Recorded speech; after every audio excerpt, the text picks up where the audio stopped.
Hello students, welcome back to chemistry classes. Class 12th chemistry plus NEET plus JEE के segment में मैं श्रवण कुमार एक बार फिर से सभी स्टूडेंट्स का वेलकम करता हूं। बच्चों, आज हमारा class 12th chapter number 4 chemical kinetics का लेक्चर नंबर 8 है।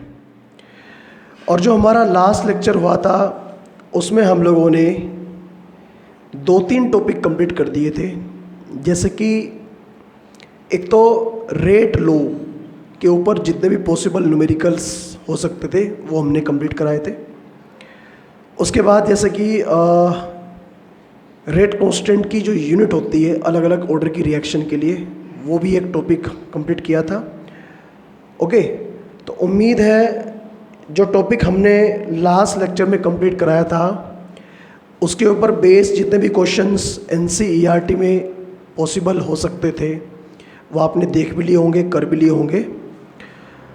आज के इस लेक्चर में मुझे एक थ्योरेटिकल टॉपिक शुरू करना है। देखिए, जो टॉपिक मैं आपको पढ़ाने जा रहा हूँ ये स्टार्ट जो होगा वो थ्योरी से स्टार्ट होगा, लेकिन एक मैथमेटिकल कॉन्सेप्ट के ऊपर जाकर रुकेगा। मतलब स्टार्ट हम लोग करेंगे थ्योरी से और कंप्लीट हम लोग करेंगे इस टॉपिक को एक मैथमेटिकल पोर्शन के साथ। ठीक है, टॉपिक कुछ ऐसा है और टॉपिक बहुत ज़्यादा इम्पोर्टेंट है। टॉपिक कुछ ऐसा है कि जो ऑर्डर हमने आपको पढ़ाया था, ऑर्डर ऑफ द रिएक्शन, अगर मैं ऑर्डर की बात करता हूँ तो किसी भी रिएक्शन का जो ऑर्डर होता है, किसी भी रिएक्शन का ऑर्डर एक प्रैक्टिकल एस्पेक्ट है। ऑर्डर को हम लोग, अगर मैं रियल कंडीशन की बात करूँ, हम लोग प्रैक्टिकली फाइंड आउट कर सकते हैं। एक्चुअली ऑर्डर में अलग अलग तरह के कॉन्सेप्ट हैं। ये सही बात आपको तब पता लगेगी जब मैं आपको ये टॉपिक पढ़ा दूंगा। तो मुझे आज के इस टॉपिक में शुरू करना है मैकेनिज्म ऑफ द रिएक्शन।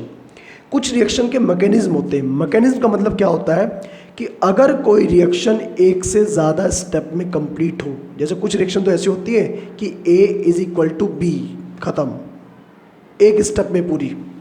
लेकिन कुछ रिएक्शन होती है एक से ज़्यादा स्टेप में, कि जैसे A से D बनना है, A से D बनना है, तो पहले क्या बनेगा? पहले बनेगा A से B, उसके बाद B से C, उसके बाद में C से D।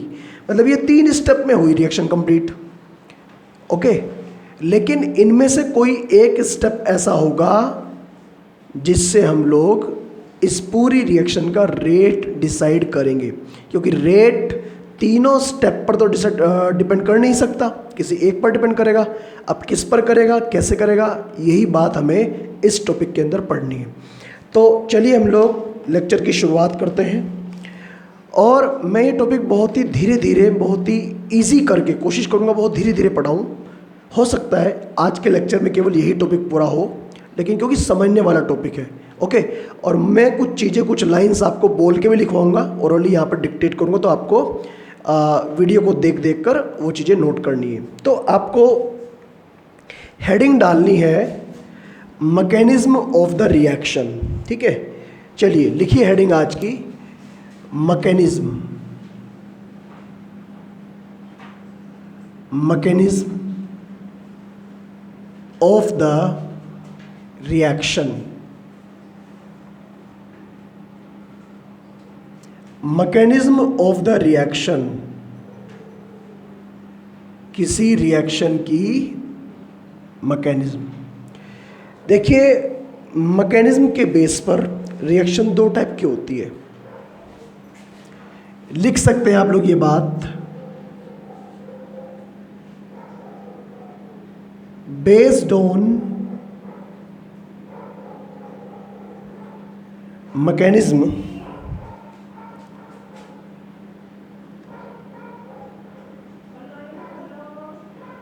chemical reactions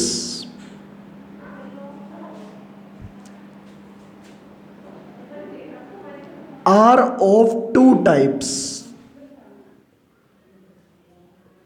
2 टाइप की होती है केमिकल रिएक्शंस।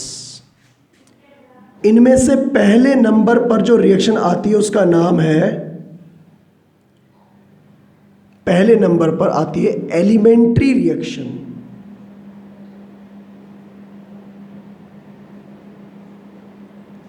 एलिमेंट्री रिएक्शन ये स्टेप नंबर 1 की रिएक्शन, मतलब पहली रिएक्शन है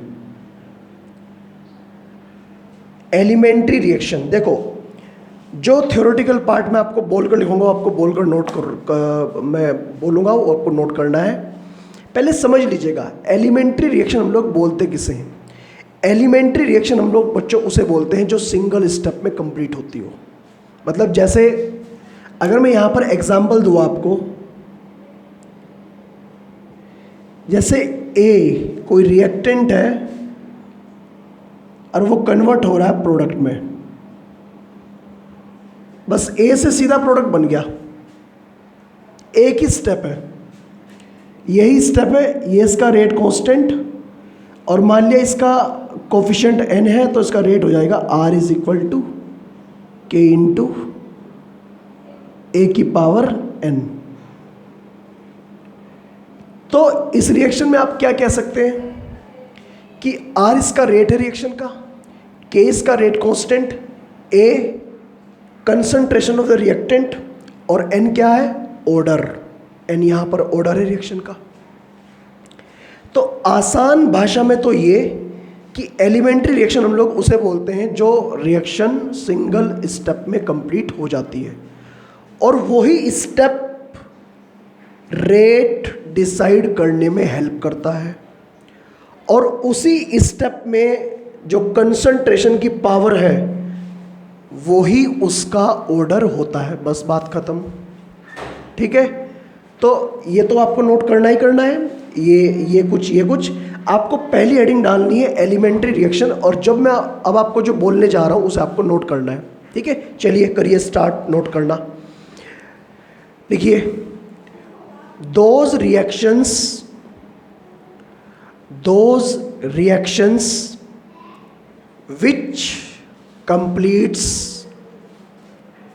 which completes in single step, which completes in single step and in which coefficient of the reactant is used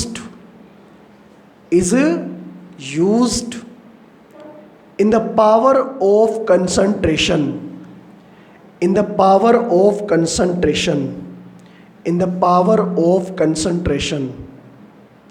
is called elementary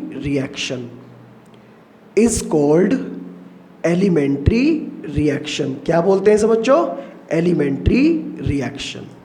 ठीक है, एलिमेंट्री रिएक्शन हम लोग बोलते हैं इसे। ठीक है, तो जो मैंने लिखवाया भी आपको, उसके बाद ये आपने हेडिंग डाली होगी, जो मैंने आपको लिखवाया वो आपने नोट किया होगा यहाँ पर।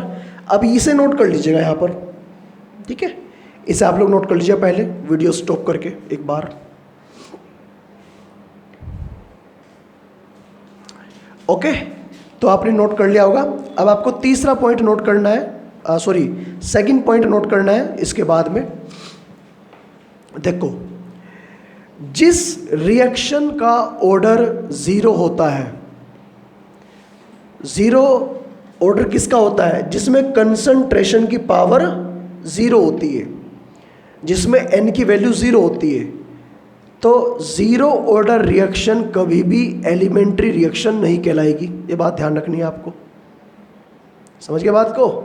क्योंकि पावर 0 हो गई, इसका मतलब r इज इक्वल टू के। समझ गए? तो कभी भी ये बात ध्यान रखना, 0 ऑर्डर रिएक्शन कभी भी एलिमेंट्री रिएक्शन नहीं होगी। करिए नोट, लिखिए, 0 order reactions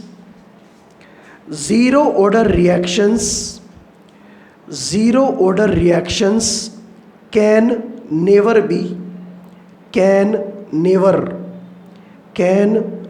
B elementary reactions, can never be elementary reactions। बात समझ गया ना? कभी भी zero order reaction elementary reaction नहीं होगी। तीसरा और लास्ट पॉइंट है, ठीक है, तीसरा और लास्ट पॉइंट है, ठीक है, करिए नोट तीसरा और last point. For elementary reactions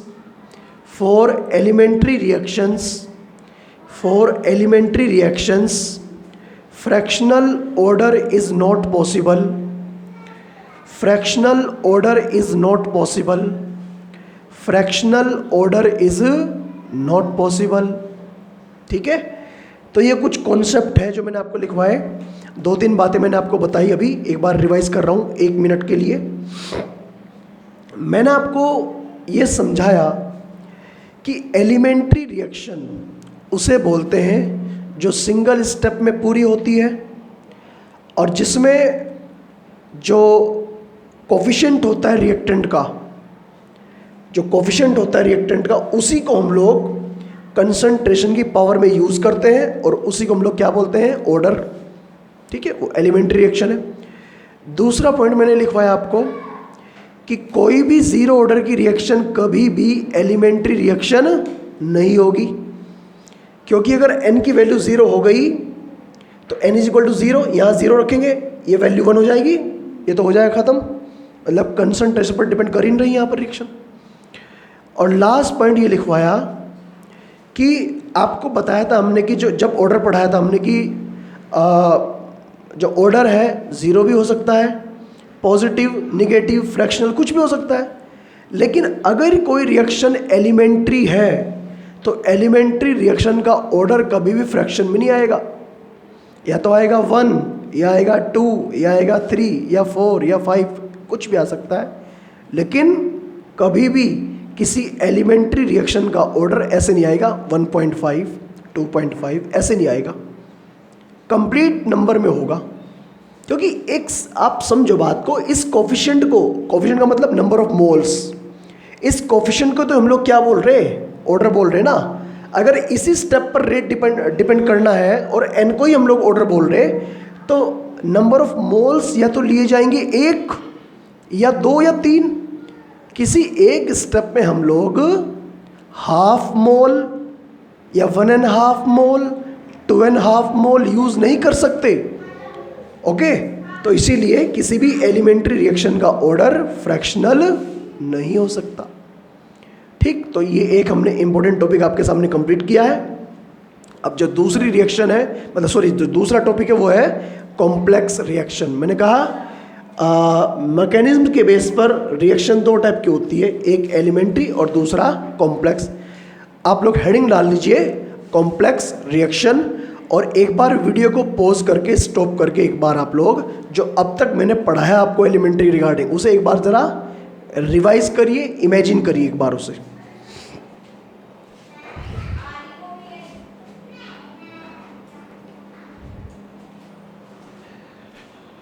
okay, उम्मीद है आप लोगों ने तो सेगमेंट मैंने आपके सामने भी डिस्कस किया एलिमेंट्री रिएक्शन का, आपने इसे नोट भी किया होगा अपने नोट्स में और समझा भी होगा।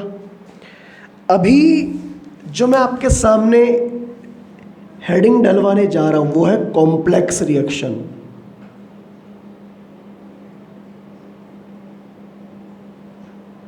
जैसे एलिमेंट्री रिएक्शन होती है ऐसे ही होती है कॉम्प्लेक्स, बस 2 ही टाइप की होती है, या तो एलिमेंट्री होगी कोई रिएक्शन या कॉम्प्लेक्स होगी। कॉम्प्लेक्स का मतलब वही जो एक से ज़्यादा स्टेप पे पूरी होती है। तो कभी कभी ऐसा होता है, कई बार हम लोग देखते हैं, क्योंकि हम लोगों ने केमिकल रिएक्शन 9th में भी पढ़ी है, 10th में पढ़ी है, 11th में भी, अभी 12th में भी हम लोग पढ़ ही रहे हैं। तो कहीं कहीं पर आपने ऐसा देखा होगा, अगर आपने कोई बुक पढ़ते हो या फिर किसी बुक में आपने देखा होगा, कुछ रिएक्शंस ऐसी होती है जो एक से ज़्यादा स्टेप में पूरी होती हैं। जैसे मान लिया मैं एक आपके सामने एग्जाम्पल दूं, जैसे ए से बना बी, बी से बना सी, सी से बना डी और डी से बना ई, और मैंने कहा यहां पर कि जो ई है वो इस रिएक्शन का फाइनल प्रोडक्ट है,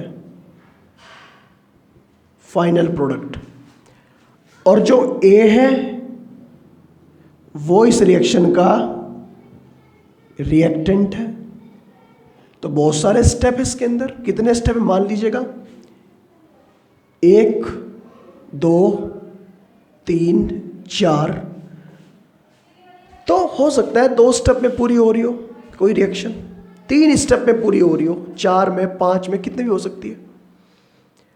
अब जितने भी स्टेप आपके सामने दिखाई दे रहे हैं, ये सारे के सारे स्टेप एक जैसे नहीं होते।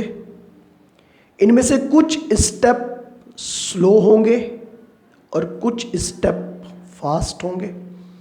मतलब कुछ कन्वर्जन में जैसे ए बी में बहुत स्पीड से कन्वर्ट हो रहा होगा, लेकिन बी सी में बहुत स्लो स्पीड से कन्वर्ट हो रहा होगा। उसके बाद सी डी में सबसे स्लो हो रहा होगा, और जब डी से ई बनने की बारी आई तो स्पीड सबसे ज़्यादा होगी। मतलब कहने का मतलब अलग अलग स्टेप जो होते हैं कॉम्प्लेक्स रिएक्शन के, उनकी स्पीड, उनकी वेलोसिटी, कहने का मतलब उनका रेट अलग अलग होता है। लेकिन ध्यान रखने वाली बात यह है, जो मैं आपको लिखवाऊंगा भी अभी आपको, कि अगर मैं रेट की बात करता हूं, रेट, तो रेट किसी एक पर डिपेंड करेगा इस पूरी रिएक्शन का। मैंने कहा ये वाला रेट तो फास्ट है, स्पीड इसकी फास्ट है, इसकी भी फास्ट, और ये सबसे स्लोवेस्ट स्टेप है, स्लोवेस्ट, और ये स्लो है। तो ऐसा कहते हैं रेट उस स्टेप पे डिपेंड करता है जो सबसे स्लोएस्ट स्टेप होता है, सबसे स्लोवेस्ट। क्योंकि रेट डिटरमाइन करने का मतलब होता है किसी रिएक्शन को ऑब्जर्व करना। मेरी बात को जरा ध्यान से सुनिएगा। रेट डिटरमाइन करने का मतलब क्या होता है, किसी रिएक्शन में चेंज को पहचानना। जैसे बोलते हैं ना, change in concentration upon change in time. तो चेंज को पहचानना, तो चेंज को हम लोग बहुत जल्दी नहीं पहचान सकते। चेंज को हम लोग कैसे पहचानेंगे, आराम से ऑब्जर्व करके, इजीली देख कर। तो किसी भी रिएक्शन के चेंज को, जो चेंज हो रहा है, जैसे यहां पर सी से डी में चेंज हो रहा है, तो जो चेंज सबसे स्लो हो रहा है उस चेंज को हम लोग बहुत ही इजीली और बहुत ही अच्छी तरह ऑब्जर्व कर सकते हैं। इसीलिए ओवरऑल जो रेट होगा इस रिएक्शन का वो डिपेंड करेगा स्लोवेस्ट स्टेप पर। मतलब कहने का कि जो रेट होगा, रेट इज इक्वल टू होगा K3 का मतलब थर्ड स्टेप का rate constant into concentration of C की पावर n। रेट इस पर डिपेंड करेगा। रेट हमेशा स्लो स्टेप पर डिपेंड करता है, किसी और स्टेप पर डिपेंड नहीं करता। ये बात आपको ध्यान रखनी है हमेशा, ठीक है, ओके।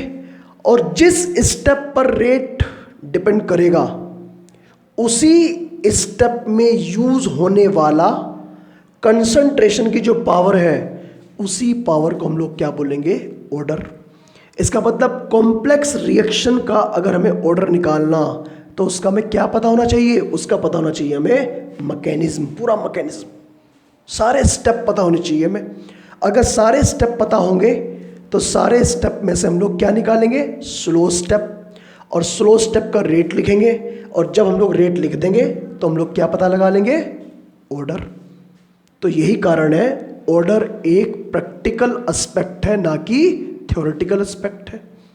मतलब अगर मैं कहूँ कि कोई मल्टी स्टेप रिएक्शन है जो एक से ज़्यादा स्टेप में होती है, तो उसका ऑर्डर फाइंड आउट करने के लिए हमारे पास में क्या होना चाहिए, हमारे पास में होना चाहिए उसका मैकेनिज्म। मतलब ये बात दिमाग में बैठा लीजिएगा, अगर कोई रिएक्शन मल्टी स्टेप है, मल्टी स्टेप का मतलब कॉम्प्लेक्स रिएक्शन, तो उस रिएक्शन का आपको मैकेनिज्म दिया होगा और उस मैकेनिज्म से हमें ऑर्डर फाइंड आउट करना है, रेट लॉ फाइंड आउट करना है। ठीक है, तो ये आपको सीखना पड़ेगा और सीखने के लिए पहले आपको थ्योरी नोट करनी पड़ेगी, लिखनी पड़ेगी, याद करनी पड़ेगी। ठीक है, तो इसे तो आप लोग बाद में नोट करेंगे। आपकी सेकंड हेडिंग है कॉम्प्लेक्स रिएक्शन, और जल्दी से आप लोग पॉइंट नोट करने शुरू कर दीजिएगा। चलिए लिखिए कॉम्प्लेक्स रिएक्शन में पहला पॉइंट लिखिए बच्चों। कॉम्प्लेक्स रिएक्शन का पहला पॉइंट है those reactions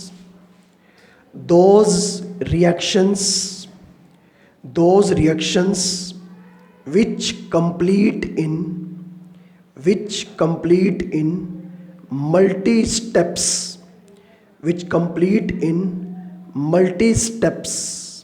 multi steps are called complex reaction।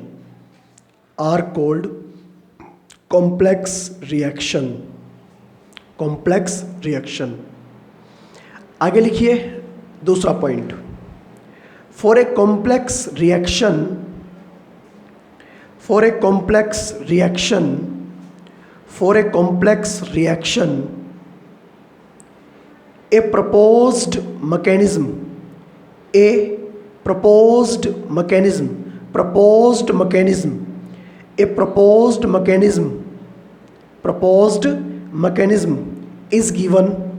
a proposed mechanism, is given, दोबारा रिपीट कर रहा हूं, For a complex reaction,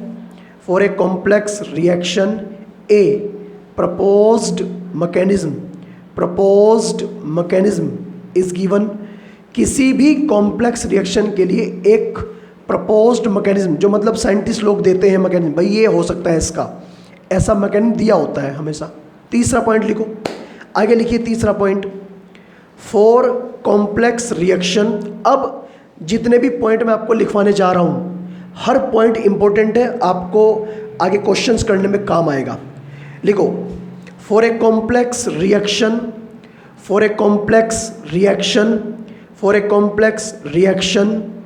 the overall rate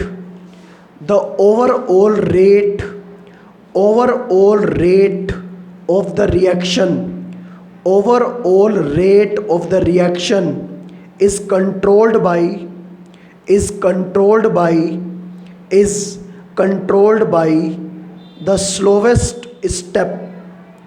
is controlled by the slowest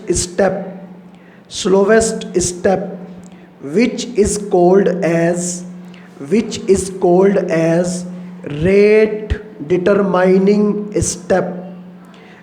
is called as rate determining step। ये जो मैंने आपको तीसरा point लिखवाया, इसे एक बार समझिए और दोबारा सुनिएगा। मैंने कहा for a complex reaction the overall rate of the reaction is controlled by slowest step which is called rate determining step. मान लिया ये एक रिएक्शन है पूरी, इसमें ये स्टेप है, ये है, बहुत सारे स्टेप है। तो अगर मैंने कहा इसका ओवरऑल रेट कितना है, भाई रेट तो किसी भी रिएक्टेंट से लिख सकते हैं, इससे लिख दो, इससे, क्योंकि इस रिएक्शन के लिए ये रिएक्टेंट है, इसके लिए ये रिएक्टेंट, इसके लिए ये रिएक्टेंट और इसके लिए ये रिएक्टेंट, बहुत सारे रिएक्टेंट है यहाँ पर। लेकिन इस रिएक्शन का अगर मैं कहूँ नेट रेट, ओवरऑल रेट किस पर डिपेंड करेगा? ओवरऑल रेट डिपेंड करेगा स्लोवेस्ट स्टेप, जो इन सब में सबसे ज़्यादा स्लो स्टेप होगा, उस पर डिपेंड करेगा रेट। क्यों? क्योंकि स्लो स्टेप से ही हम लोग क्या पता लगा सकते हैं, रिएक्शन को ऑब्जर्व कर सकते हैं, ध्यान से उसे देख सकते हैं, उसे स्टडी कर सकते हैं। अगर कोई मान लिया आपके सामने से कोई ट्रेन गुजर रही है और एक ट्रेन है बुलेट ट्रेन, और आपको बोल दिया है बुलेट ट्रेन के डब्बे गिन के दिखाओ आप लोग, उसके जो कंपार्टमेंट है गिन के दिखाओ कितने। तो क्या आप बुलेट ट्रेन के डब्बे गिन सकते हो? क्योंकि इतनी स्पीड से निकल गई आपके सामने, आपने उसे ध्यान से ऑब्जर्व ही नहीं कर पाए उसे। लेकिन अगर मैं कहूँ आपको कि जो ट्रेन आपके सामने स्लो चल रही है, जो सबसे स्लो है, का सबसे स्लो वाली ट्रेन के बारे में आप लोग डिटेल सबसे आसानी से बता पाओगे। क्यों? आपने उसे बहुत अच्छे से ऑब्जर्व किया है। तो यही कारण है, सबसे स्लो वाला जो स्टेप है उसी को हम लोग बोलते हैं रेट डिटरमाइनिंग स्टेप। मतलब रेट उसी से डिसाइड होता है रिएक्शन का। इस रिएक्शन का ओवरऑल रेट कितना है, ये कौन से स्टेप पर डिपेंड करेगा? स्टेप नंबर 3 पर। तो इसका रेट क्या हो जाएगा? R is equal to K3। K3 का मतलब तीसरे स्टेप में यूज होने वाला रेट कांस्टेंट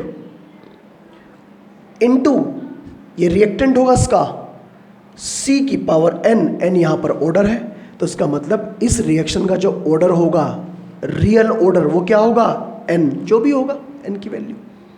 समझ रहे हो बात को? ये कंडीशन है। तो पहला काम जो मैंने आपको तीसरा पॉइंट लिखवाया, अब आप ये काम करें, इसे नोट कर लीजिएगा, इसे नोट करिएगा। और उसके बाद में 4th पॉइंट और उसके बाद में 5th पॉइंट, कुल मिलाकर मुझे 5 पॉइंट यहाँ पर लिखवाने हैं इसके ऊपर। और फिर कॉन्सेप्ट मैथमेटिकली समझाएंगे आपको। करिए नोट।